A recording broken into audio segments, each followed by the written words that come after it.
Hello all, welcome to oratrainings.com. In this session, we'll discuss about BI Publisher report in Oracle Cloud ERP and using a template called XSL template, nothing but extensible style sheet template. So let's get into outline. So we'll try to understand why we have to use XSL and what are the tools required to design this one and the sample report designed using XSL template. So in general, in Oracle XML BI Publisher, there are a lot number of templates which are available. So here are some of them. One is widely used template. RTF and Excel are the widely used templates, and even eText also. And apart from this, the first three templates, we have other two kind of templates called XSL and PDF. So in today's session, we'll discuss about XSL template. First thing is we have to understand what is the need of going to XSL template, even though we already have RTF template, Excel template, and eText template. So the major functionality before going to discuss about XSL template, let us understand in which scenarios you have to go to XSL template.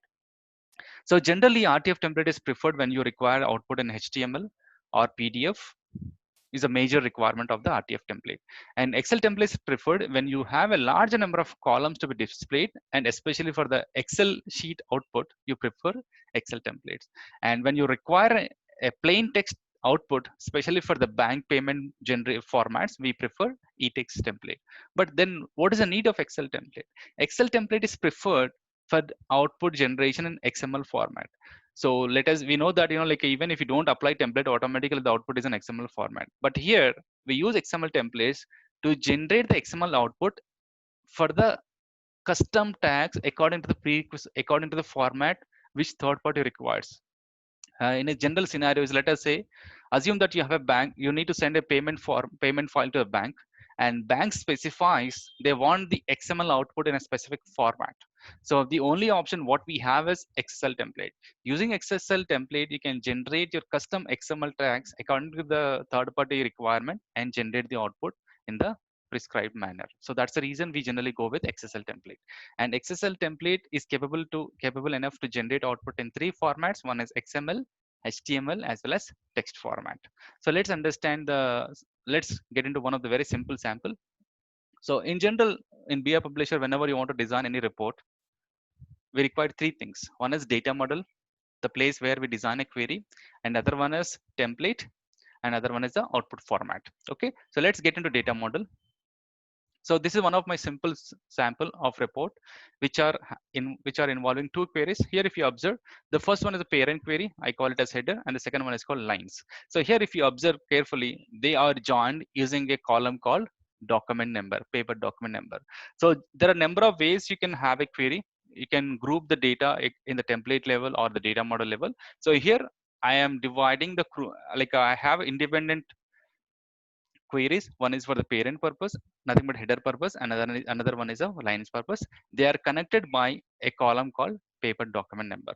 Okay, so the left one is header and the right one is lines, and now they're connected by paper document number.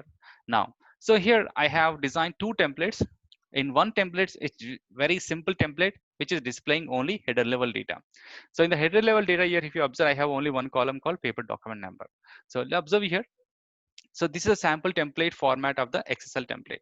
So it seems like if you just see the XSL template for the first time, it may seem very difficult for you to understand, but don't worry. So try to understand here, just take any of the existing XSL template from the standard Oracle reports. And here, if you observe, just try to understand from this particular column, XSL element and name. So this is a custom tag name which we mentioned, custom XML tag name which we mentioned. And after that, we have a simple for loop for the data group which we mentioned. So here, if you observe for this particular output, so whenever you generate any XML output for this report, so always it starts with data Excel, right? Data this one. So let me show you data DS. So here, if you observe, this is a sample output from the data model, which is starting with data DS followed by G1, and inside G1 you'll have a G2, right? Because in this particular layout in the data model here, if you observe, G1 was a parent and G2 is a child inside G1. So G2 will get repeated for each G1. So for each paper document number, if at all if it is having multiple lines, this will get repeated based on the number of lines available for that particular paper document number. Okay, so now, so here, if you observe, as per the template here, if you observe, what we are trying to do, we are trying to iterate the data is DS G1. So in the data DS G1, what I'm trying to do is I just want to print an element name header In the element name header, I want to print another element called paper document number. And in that paper document number, I want to print the column value paper underscore document underscore number. So this value paper underscore document number is available in the G1 group. Here, if you observe the G1 group, paper underscore document number is a group element which we are referring. So that is what we mentioned here. Value of select is equal to paper document number. So we want to retrieve this paper document number from the group G1. And here, if you observe, you can also check out the output of how it looks like. Let me just open my instance. Okay, so I'll just click on view report.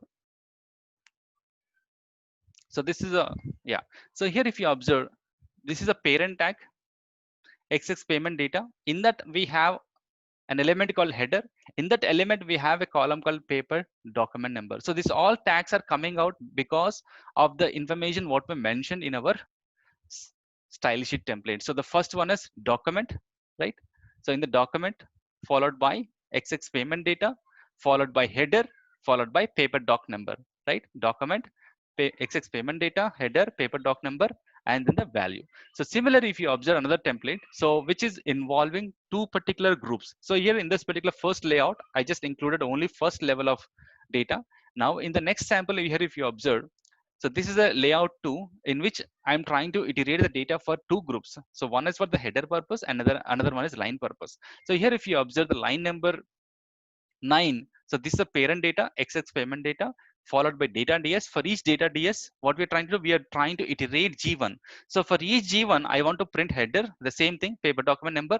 Inside G1, what I want to do is I want to iterate G2 because G2 is a child group which is having a list of lines, n number of lines. I want to iterate G2. So from the G2, I want to retrieve payment, pay name, invoice number, invoice amount, as well as here, if you observe, so in the invoice lines, I have an extra requirement saying that in that I want another element called pay doc details. In the pay doc details, I want to display payment ID as well as paper document number.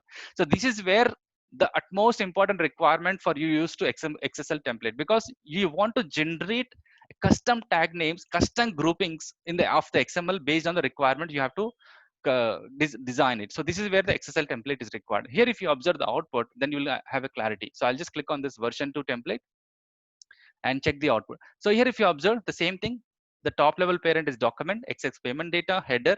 And now for this particular parent, payment document number 100, I have n number of lines. In that line here, if you observe, three elements are displayed individually, like a pay name, invoice number, invoice amount. But here, if you observe pay doc details, in the pay doc details, again, this is a in the pay doc details, I have two more elements inside that, pay ID as well as payment document pay doc number.